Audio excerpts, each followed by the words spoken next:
Hello, dear students. Today we are going to start the fourth part of the chapter, the final victory. So, before we begin explaining the chapter explanation, I want all of you to subscribe my channel and get updated with each and every videos from my channel. So, let's begin understanding the fourth part. We should get started, Hassan said. He wore black rubber snow boots and a bright green chappan over a thick sweater and faded corduroy pants. Sunlight washed over his face, and in it I saw how well the pink scare above his lip had healed. तो अभी क्या होता है, वो लोग preparation ले रहे होते हैं उस काइट कंपटीशन के लिए। तभी हसन उसको बोलता है कि हम लोगों को अभी रेडी होना चाहिए इस खेल के लिए। तो हसन ने क्या पहना था? ही और black rubber snow boots, black colour का रबर का बूट्स पहना था, शूज़ पहनी थी।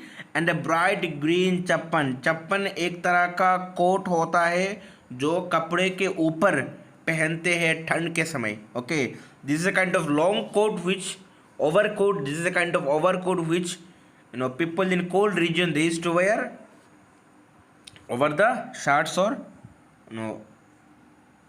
sweaters, and over a thick sweater and faded corduroy pants. और वो जो कोट पहना था चप्पन, वो चप्पन एक स्वेटर के ऊपर हसन ने पहना था और फेडेड corduroy पैंट्स। corduroy का मतलब होता है ए thick cotton material, okay, with soft raised parallel lines used specially for making clothes. एक तरह का कॉटन का कपड़ा होता है जिस कपड़े से जिस मटेरियल से कपड़ा बनाया जाता है। कॉटन का एक मटेरियल है जो थिक है। तो वो उसने एक चप्पन पहना था और एक कॉर्डुरॉय पैंट भी पहनी थी हसन ने। Sunlight washed over his face and in it I saw how well the pink scar above his lip had healed. और जो सनलाइट थी, सनलाइट उसके चेहरे पर पड़ रही थी और उसके कारण मुझे ये देखने को मिला कि उसके लिप्स के ठीक ऊपर जो घाव थे वो अभी भर गए हैं। Suddenly I wanted to withdraw, pack it all in, go back home, what I was thinking. तो अचानक क्या हुआ, वो राइटर घबरा गए। Because see, this is the first time he was in participating a kite competition, और वो घबरा गए और घबराहट में वो ये सोचने लगे कि मुझे अभी ये कंपटीशन में पार्टिसिपेट नहीं करना है, सब कुछ पैक करके वापस घर जाना है। व्हाट आई वॉज थिंकिंग, फिर ये सोचने लगे कि मैं क्या सोच रहा हूँ। Why was I putting my self through this, क्यों मैं अपने आप को इस सोच में ले जा रहा हूँ। I think I should participate. When I already knew the outcome, Baba was on the roof watching me. If I felt his glare on me like the heat, I felt his glare on me like the heat of a blistering sun. और मैं ये जानता हूँ कि मैं जीतने वाला तो नहीं हूँ, तो मैं क्यों अपने आप को इस गेम में खुद से ये हारने के लिए क्यों मैंने अपने आप को इस गेम में पार्टिसिपेट करवाया। और अभी तो कैसे इस गेम से बाहर आओ, क्योंकि बाबा मुझे ऊपर से देख रहे थे, जैसे सूरज की धूप जैसे तुम पर पड़ती है वैसे बाबा मुझ पर भी इस तरह से देख रहे थे। Okay, this would be failure on A grand scale even for me. और ये तो पक्का है कि मैं हारूंगा और ये हार मेरे लिए बहुत बड़ा हार होगा। I am not sure I want to fly a kite today, I said. तो फिर क्या हुआ, राइटर हसन को उन्होंने बोले कि the writer said to Hasan that no, I am not sure, I don't want to fly kite today, it's a beautiful day, Hasan said. फिर हसन ने जवाब में बोला कि नहीं, क्यों, तुम क्यों पार्टिसिपेट नहीं करोगे, दिन भी बहुत अच्छा है, मौसम भी अच्छा है। I shifted on my feet, try to peel my gaze away from our rooftop, I don't know, maybe we should go home. और थोड़ा पोजीशन को चेंज करके अपने पापा के तरफ जो वो नज़र मिला रहे थे, वो नज़र मिलाना वो बंद करे।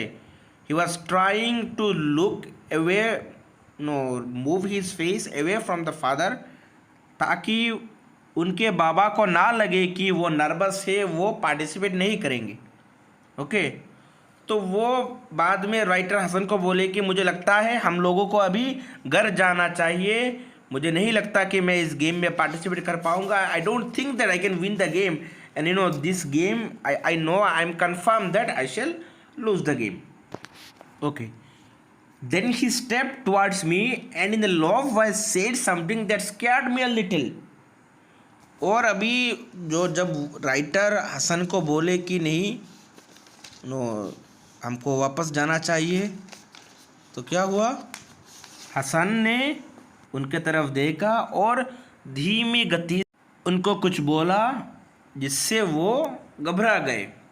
रिमेंबर अमीर आगा, there is no monster, just a beautiful day. How could I be such an open book to him when half the time I had no idea what was milling around in his head? I was the one who went to school, the one who could read right. I was the smart one. Hassan couldn't read a first grade textbook, but he had read me plenty. That was a little unsettling, but also sort of comfortable to have someone who always knew what you needed. तो हसन ने उनको बोला कि याद रखो, यहाँ पे कोई मॉन्स्टर नहीं है, यहाँ पर कोई जानवर नहीं है, यहाँ पर कोई मॉन्स्टर नहीं है, तुम क्यों घबरा रहे हो, और ये दिन भी बहुत ब्यूटीफुल है, it's a beautiful day, there is no monster, why you are afraid. How could I be such an open book to him when half the time I had no idea what was milling around in his head. तो अभी writer ये सोचने लगे कि मैं उसको कैसे, मतलब how I am so open book to him, उसको किस, मतलब वो कैसे मेरे बारे में इतना समझ रहा है, how can he read me.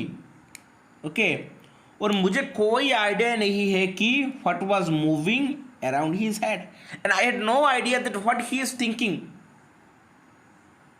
I was the one who went to school, the one who could read write. और राइटर ये भी बोल रहे हैं कि मैं, हसन और मुझ में ये फ़र्क है कि मैं स्कूल में जाता हूँ, मैं पढ़ाई करता हूँ, मैं लिख सकता हूँ, मैं उससे ज़्यादा स्मार्ट हूँ। I was the smart one.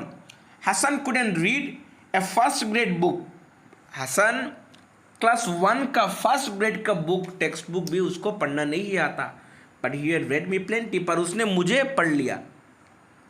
That was little unsettling, और वो चीज़ no the writer couldn't digest this thing, but also sort of comfortable to have someone who always knew what you needed। पर एक तरह से ये अच्छा है क्योंकि हमको इस तरह का दोस्त मिलना चाहिए, इस तरह का कोई साथी मिलना चाहिए जो आपको समझे तुम आपको क्या किस चीज़ का ज़रूरत होता है।